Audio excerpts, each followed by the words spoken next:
Ashamaa harka fuudhee kabajamtootaaf jaalatamtoota chaanaalii kiyya jalatti argamtan kan biyya keessas kan biyya alaas akkam jirtan akkamiin sa'aatiif yeroo kana geessan nagaan koo dachaadhaan bokkuma isin jirtanitti isin haa ga'u isiniin jecha har'a deebi'een dhufeen jira. Har'a kanan dhufeefi naman baay'ee jaaladhuuf baay'ee kabaju Birqee Toobbii jechuudha. Birqee Toobbiin akkuma beektan biyya galuudhaaf qophiirra jirti. Ani immoo osoo ishiin biyya hin galin jechuudha. Sababa tokko biyya galtuufi lammaffaa immoo jechuudha.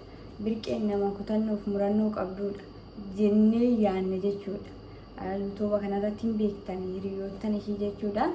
Birqeen murannoof kutannoodhaan nama chaanaal ishii jalaa adabee nama hin taa'u jettee nama lammaffaa guuttee sa'aatii isaas guuttee jirti jechuudha yuutuubarra.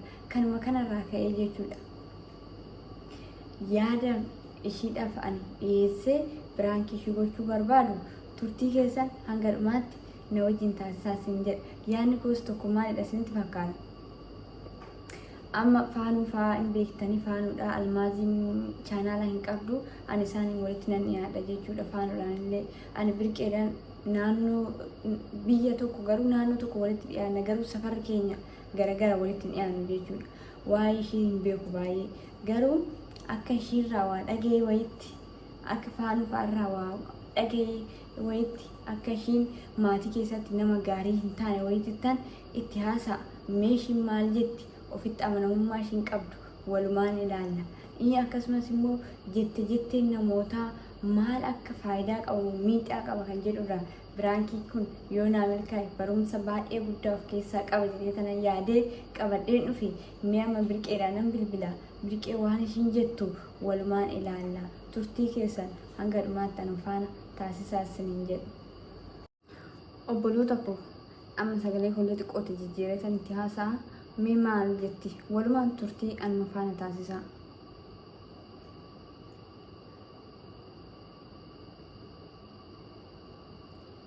Hello. Abeet nagaa Birqee.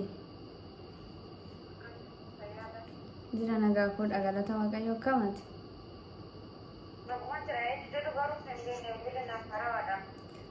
Bilbilli si faramaa?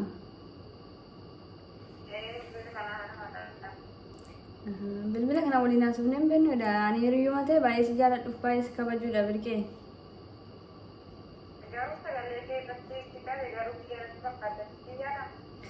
Nana kiyyuma.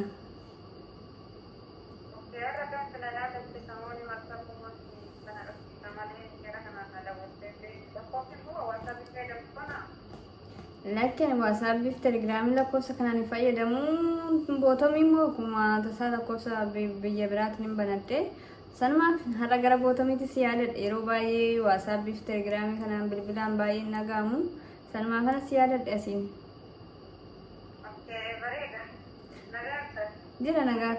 Jira nagaa koodha Birqee. Hojiin illee bareeda namatti tola. Har'a kinoo manuma kee tanan dhufuun barbaade malee.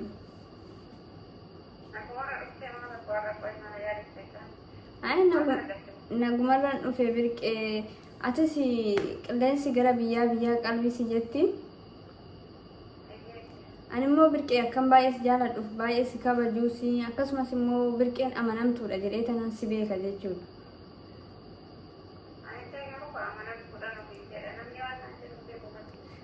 Ati amanamtuudhaaf hin jettamti?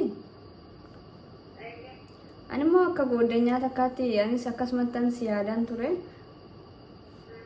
Amma garuutiin immoo akka odeeffannoo tokko dhaga'utti gooddanyummaati yaa ta'uu baay'ee si na shakkisiiste dhugaa.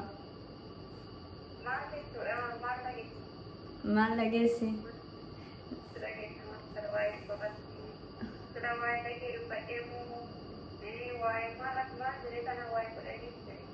Ani waan ati biyya galuuf barbaadde kananillee dursee naannoo keetti walitti dhiyaannaa waliin beeknu garuu biyyatti. Kanaaf kanaan durseetan jechuudha. Ijoollee naannoo keenya jiran yoo nan si gaafadhu ati akka onlaayinii irraa kanaa miti fakkeessuudhaan akka amma onlaayinii kanarratti beektaaf namni kun baay'ee fakkeessuu baay'ata. Akka onlaayinii kanarratti fakkeessuudhaan murannoof kutannoodhaan akka olaanii kanarratti hojjettu miti. Akka naan jedhanitti jechuudha akkan biyyarraa oduu baradhetti. Kanaaf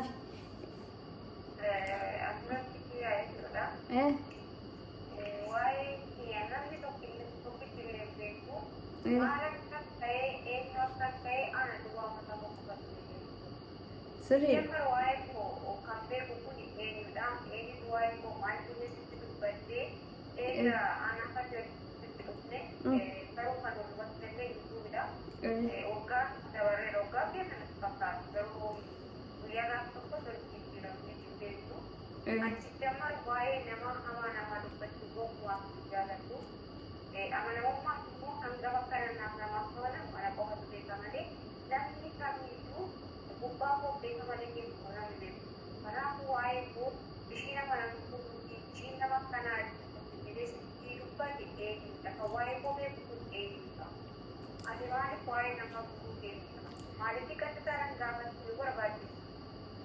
qoy birqee asirratti waa'ee namaa guruuf deemta kannaan jettee fi deebisaa siif deebisa. Waa'ee nama jaalatanii tokko hin beekta halkanii guyyaa nama teechisu waa'ee nama jaalatanii maaliif jireenya isaa fuulduratti illee jaalattee wajjin itti fufsiisuuf nama saniif qoratta jechuudha.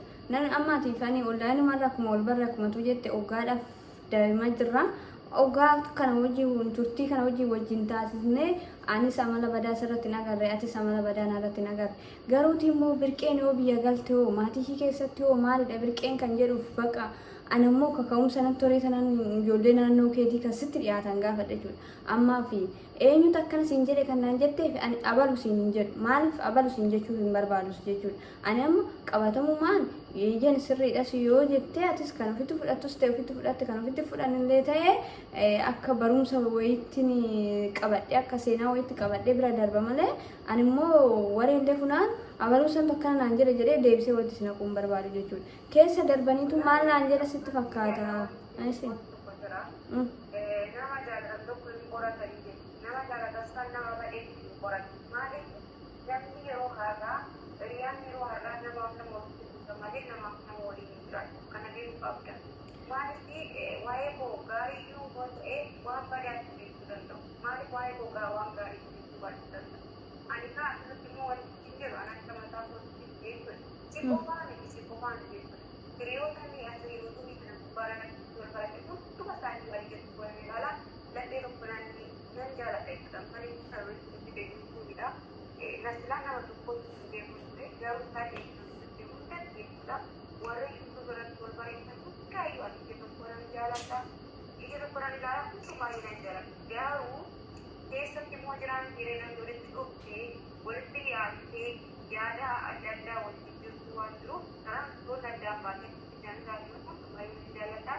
Ni birqee anaafis amanamtuudha garuu bakka jechuma namni namaan jedhe kun immoo kun hojjaa birqeeti moo hojjaa birqeetii miti kan jedhu fanaan ani immoo waan si baay'ee si jaaladhuuf waan baay'ee si kabaju fanaan addaan baafachuudhaaf garuma keetti kallattiidhaan si biraa dhufe jechuudha. Asirratti yoo kanatti mufattus ta'e dhiifama siin jecha maal naan jedhanii sitti fakkaata birqee keessa darbanii birqeen biyyatti maatiidhaan waliin taatu. Warri amma bootuma ishiin biyyuma hambaa kana turte maaf yaaddumaaf dharmaaf warrumatti galti malee iyyuu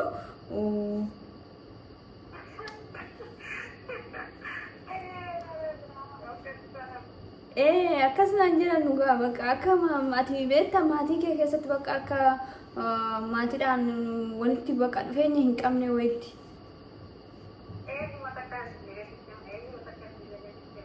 Maali ani siin jedhe birqee duubatti nan deebisin kaabala ani siin jedheen jira.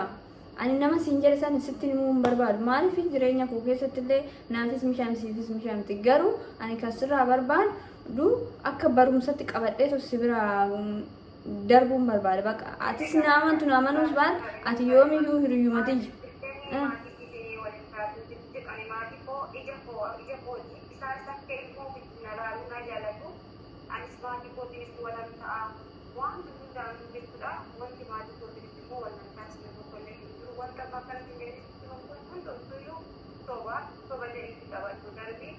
Kilo namni kilo kan nama di sana. Kenapa ini? Masuk kos nanti bani asma itu. Berarti waktu mau mereka ya. Ishee birqee rakkoo hin qabu. Ani immoo jechuudha namni si walitti nu buusuudhaafis akkas jedhanii ergaatee akkanas jettee immoo na fudhadha jechuudha. Waaqayyo yoo jedhee gara fuulduraattis immoo akkuma turtii kana hunda wajjin taasisnee onlaayinii irratti wal barannee amala keenya osoo walitti nutti hin jijjiiramin sa'aatii kana geenye biyyattis gallee immoo wal argina.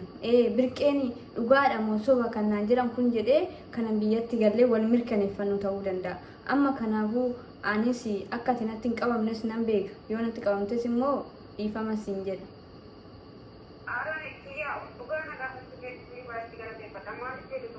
Waa'ee kiyya kanaa badaas haa ta'u gaaris haa ta'u namichi miti garaatti baachuudhaaf nagaa wajjin baastee haala kana qabde jedhanii jettee nan taasisu waan ta'eef homaa wanti sitti uffatu jiru wanti sitti jijjiiramu hin jiru kanaafuu waan akkuma biraa jechuudha marsee sadi baratti garuu jecha namaa immoo qabe nama addaan diigamanii nama waliin jiraachuu kana beekuu qabu. Sirriidha birqee jechi nama addaan diiga malee nama walitti dhiyeessee wajjin nama hin taasisu. Kanaafini anillee walitti dhufeenyi keenya ittuma fufee ittuma cima jedhee tanaan namas gaafadhee kee garaatti qabadhee ishiin nama akkanaa ta'ee of keessatti hin qabanne ol baasee kanan dubbadheef jaalalli keenya kaleessa jiru akkuma har'as borus itti fufuufanan.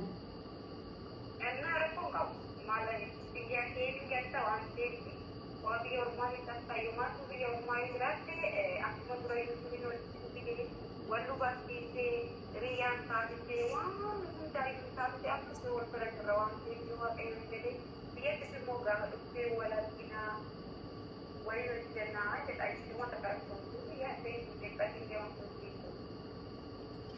Ishee birqee yaada keetinis na taraddaatee akkanatti na deebisuu keetiif guddaa galatoomuu siin jedha. Dhugaa akkam baay'ee aaree jiruun waan baay'een dubbadhaseeyyuu ofumaan qabe beektaa baay'eeyyuu sitti hin dubbanne. Garuuti immoo maaliifi anis amaluma kee waan beekuuf anani yookaan sobanii laata kan jedhu keessa kootisinatti uumame kanuma adda baafachuuf anani ishii.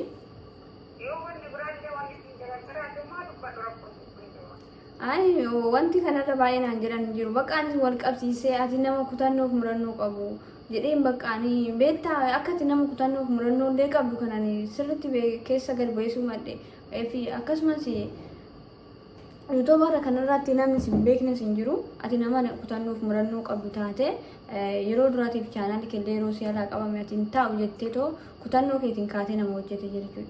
Inte mucayyoon kun nama akkanaati akkamitti namni kun akkana naan jedhan kan jedhu fa'aana baay'ee natti dhaga'amaa ture ishee.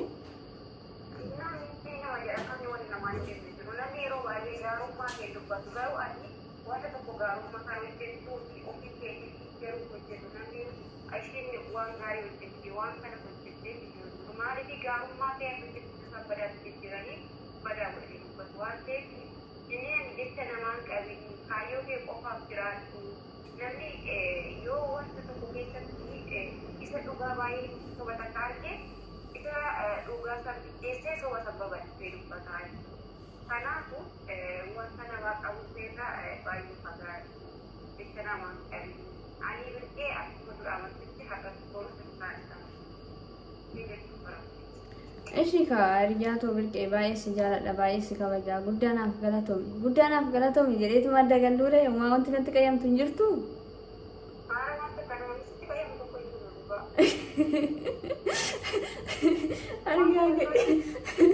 Argaa kee birqee eenyuun qoradhe sitti fakkaata naannoo kee deemee eenyuun qoradhe sitti fakkaata.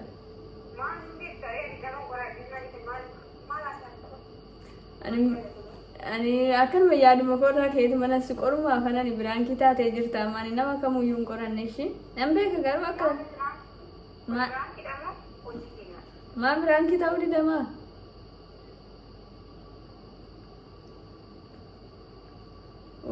wayyo silkii irra cufatte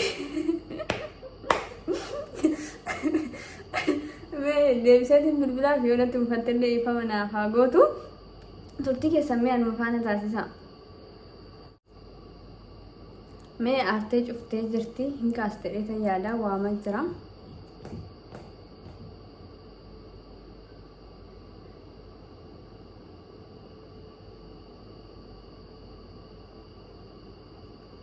kaasaan jirtu.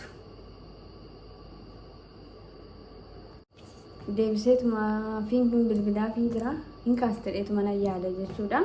Amma akkuma dhiifama na gaafattee mee maalirraa akka barattus ishumarraa baranna. Asiniin jedha turtiin keessan mi'aan faana haa ta'u.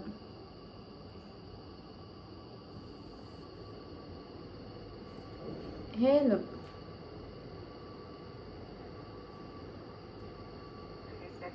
Maaltu siyaasa muslikiin irratti cufte?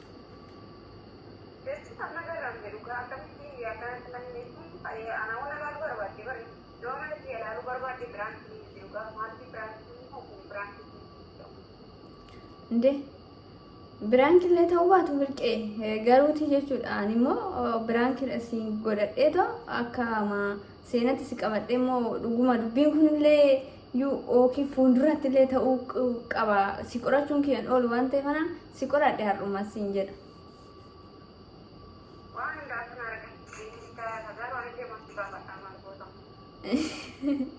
Biyya galta akkuma baddee namni achiin hin badde malee akka namaa fattoo ishee abdiin qaba birqee. Mee birqee amma maal kanarraa maal baratta? Mee asumaanis maatii kootiin nagaa gaafadhu too ergaa qabaatte nuuf dabarsi.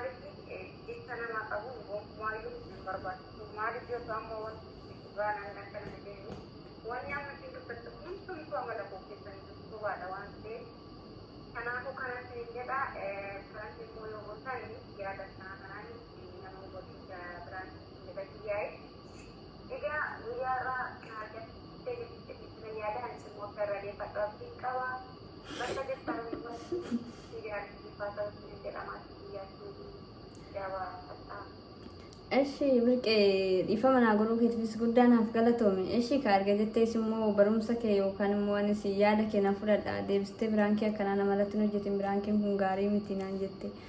Barumsa nuuf ta'a jedhee tanan jetteenis maal akka ta'u akka ageessanii jirtan biraankii ishii keessatti haasaa ishii keessatti jechuudha. Jetteen nama walitti nama buusa malee walitti nama hin hiiku jette. Akkasumaayyuu dhugaadha jetteen nama faayidaa hin qabu jechuudha. Anuyyoo osoo biraankii ta'uu baate alkallattii biraankiidha asiidhaan hin dhiyeessuuf anis nin gaafadha keessan osoo hin qoradheyyuu anuyyuu immoo nama jaaladhuuf nama kabaju tokko dursa irratti qoradhee ka'een jaaladheen kabaja. Osoo onlaayiniidhaanis ta'uu baate onlaayiniidhaanis immoo amala birqee waa baay'ee hedduu argee kanan jaaladhuuf kanan kabaju jechuudha.